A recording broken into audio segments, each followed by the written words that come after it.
Welcome back, everyone, to another edition of Morgan Dollar Mondays with Massabesic Gold and Silver. Today I've got a bit of a fun video for you, a little entertainment, a little buyer beware, also a little crackout video here for you, too. So I guess doubly fun. For those of you who do not know who I am Dean with Massabesic Gold and Silver, and if this is the first time you're joining us, I hope you consider liking and subscribing to our channel. For the rest of you who keep coming back each week, who have already subscribed and comment on the videos, thank you so much. I really appreciate it, and I really appreciate reading your comments. So here it is. Here's our 1885 Philadelphia Morgan silver dollar, heavily toned here, as you can see, and also in a PCI holder. So why am I telling you that this is a bit of a buyer beware video? Well, if you are new to collecting coins, if you're new collecting slabbed coins, or if you already collect slabbed coins and you're thinking about tipping into other slabs other than NGC and PCGS, this video is for you. I do collect coins that are in NGC holders, PCGS holders, obviously CACG holders. I enjoy those. Some Annex holders, but mostly I stick to PCGS, NGC, and definitely now CACG. So now let's talk about buyer beware. So this coin came from eBay. This coin came from like a thrift shop slash coin shop slash pawn shop, whatever you want to call it, on eBay.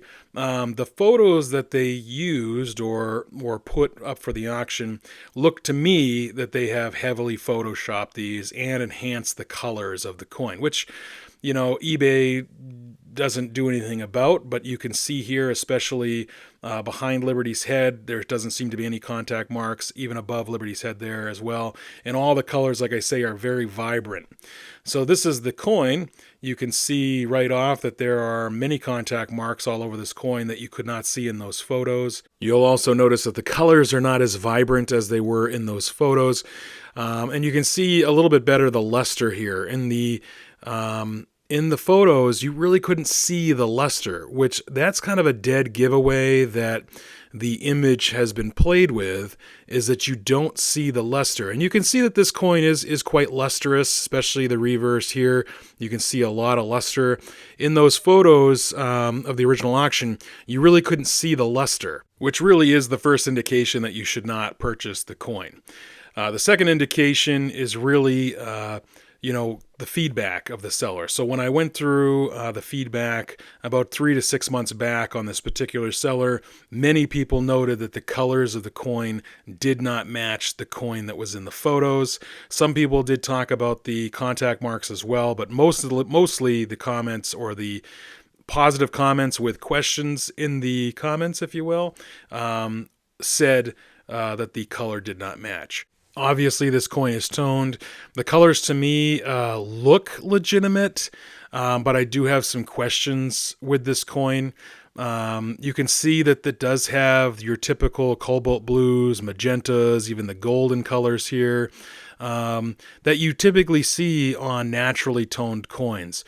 With that said, by the P and the L, there seems to be a strange substance here. I'm not really sure what that is. It's not PVC, but it's definitely something that's on the coin itself. And that to me makes me think, well, was this coin played with some way? Was there something used to create this toning, or to enhance the toning, or maybe speed it up? I don't know. It's some weird contaminant. We can take a closer look at it, and you can go ahead and put in the comments what you think it might be. But for me, I'm completely clueless about what that substance could be. Let's take a closer look from another angle, maybe. Let me see here. Let's kind of zoom in here. So yeah, like I said, I don't know what this substance is. I don't know if it's residue from something that was used to try to make the coin tone up. Don't know. It looks strange to me. Obviously, it's not natural to the coin. It's definitely not PVC. I know that much. And you can see here, again, the toning, does seem to be legitimate. You can see the luster is very strong. And again, you can see a lot of those colors. The reverse here obviously has some kind of more tarnish kind of looking toning, especially here by the eagle's talon here, and the branch that the eagle's holding, and the fletching here of the arrows. But it's kind of strange to me all around. This is why if I was to send this in to get graded, which by the way I would not, but if I was, the grading company would probably put questionable color. That's if they even would grade this coin. My humble grading skills, I really would put this coin somewhere between MS61 and MS62. And of course, PCI, being PCI, said that this is a gem coin, mint state 65. This is absolutely not a mint state 65. Here is a mint state 65. This is an 1886 Philadelphia, graded by PCGS. If you've watched my channel for a while, you have seen this coin. This is a true beauty. This is what a gem coin looks like. You can also see that CAC has also approved that this grade is mint state 65. So let's do a little comparison here so you can see the notable differences. You can see underneath all of this toning the many, many bag marks. And you can see here with this gem state coin, you just don't get as many hit marks as you can see that's on this toned coin. We're going to take a deeper look at the toned coin later, but just comparing the two, you can see the fields are, more open on the 65. You can see here the fields have many contact marks, but we'll take a closer look after I crack it out. So let's go to that. So here it is. Here is how I crack out a coin. I usually put it in a Ziploc bag, put it in the vise. I usually put the coin side out from the vise so it doesn't do any damage. Slowly turn until I hear the first crack. And then I will just kind of see where everything's at, because again, I don't want to damage the coin. And then I will slowly, while holding on to the bag, add a little bit more pressure to see if I can get any other crack. And there we go. There's the last one. So now this is kind of completely open here, but everything is contained in the bag.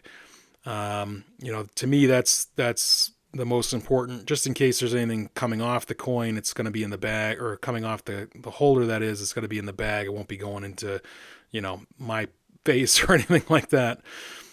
Slowly and gently, you can see here, I'm just going to take this out. Don't want to drop the coin. It seems to be very snug in there. You can see the luster too. We'll get a closer look. I usually just get a little bit of the coin out, just a little bit of a lip, and then I have my airtight here ready to catch the coin, if you will, so that we can look at it. So here it is.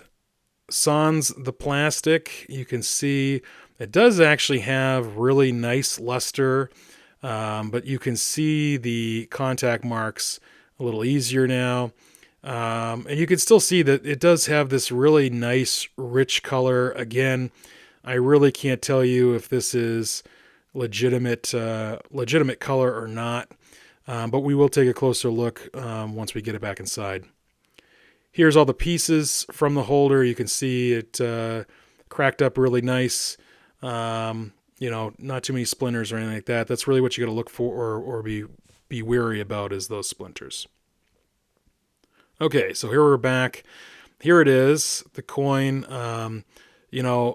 I actually would put this coin closer to a mint state 60. Now, since I've got this out of the holder, you can see a lot of little hairline marks all over the coin as well. You can just really, it's, as I turn it here, the luster's still nice. That's why I would not drop this into the AU category, but you can just see the many contact marks here. Just small ones, just everywhere. And that's why I say, this is probably closer to that mint state 60, mint state 61, definitely not a 62. You could see too, as I turn it here in the light, the coin does go dark with your kind of typical kind of tone there. Which, I'm going to be honest with you. Put in the comments what you think, if you think this toning is legit or not. I am at a loss. I still think if it went off to get graded, it would be considered questionable color, but I'm at a loss with that. Let's take a closer look. You can see here as I turn it, all of those little contact marks all over the coin. This is why, again, I say this is really closer to the Mint State 60 rather than the Mint State 62, which is really, not uncommon. I should have said that at the beginning. The 1885 Philadelphia is one of the most common coins you can find out there. They were available day one. No one really had to wait around for the 1960s with the Treasury releases. This coin was readily available out there. The mintage on the 85 Philadelphia, I think I have it written here, is 17,786,837. And so this coin, it's been out there for a while. Like I said, you can readily find these. And as I just turn it here in the light, we get a little bit better look here at the surfaces, and we also are getting a little bit better look at the toning. I think the toning is quite beautiful. If you like toning, but at the same time, I don't know how legit it is. And obviously this is a lower grade coin. So again, getting back to the point of this video is really buyer beware. You can see all of the contact marks. Look at all of these contact marks under this toning. This is definitely not a Mint State 65 coin. This is just, look at especially here in the fields. Large mark on the cheek of Liberty, everything, just everywhere this coin has so many contact marks. So again, let's take a look at the reverse here. But again, if you are new to collecting, don't be fooled. Don't spend hundreds of dollars on a coin like this, especially if you think, it's a toned coin, people are going to want this, so I'm gonna spend $200, $300 on it, and I'll be able to make my money back easily, because you're probably not. I want to look at our gem coin again, just to remind you what the surfaces should look like on a Mint State 65 coin, what the luster should look like. Yes, you might get a contact mark here or there, but you just would not ever call a coin like the toned coin a gem coin. It's kind of a no-brainer, but I wanted to make this video, like I said, just to show you what's out there on eBay. Especially, people are selling things, they do market them differently, they change the images, they enhance the images to try to get you to buy the coin. And there continues to be a premium on toned coins on eBay and other places as well. And there seems to be a fingerprint right here. Yeah, right here, there seems to be a fingerprint. I don't know if that makes the toning a little bit more legitimate, but again, I'd be weary of any toned coin like this. Also, you can see through the toning that there is a lot of hit marks. You can see this large one right here. We got one up here as well, and these were not visible on the coin, especially here in the fields, and then whatever that substance is. All these marks weren't really noticeable on this coin because of what they did to the photos, and ultimately what they were trying to show is a monster toner Morgan silver dollar that they are trying to get people to buy at a premium, which I thankfully did not, and we'll add it to our background here for Morgan Dollar Mondays so we can continue to enjoy it. And I hope you all enjoyed today's video. I hope you found it informative. I hope you found it entertaining. Please put in the comments what you think of this toned coin, what you would do with it, if you would buy it, sell it, whatever it is. I always love reading the comments. I always love to comment on your comments. And until we meet again, stay safe and continue to enjoy.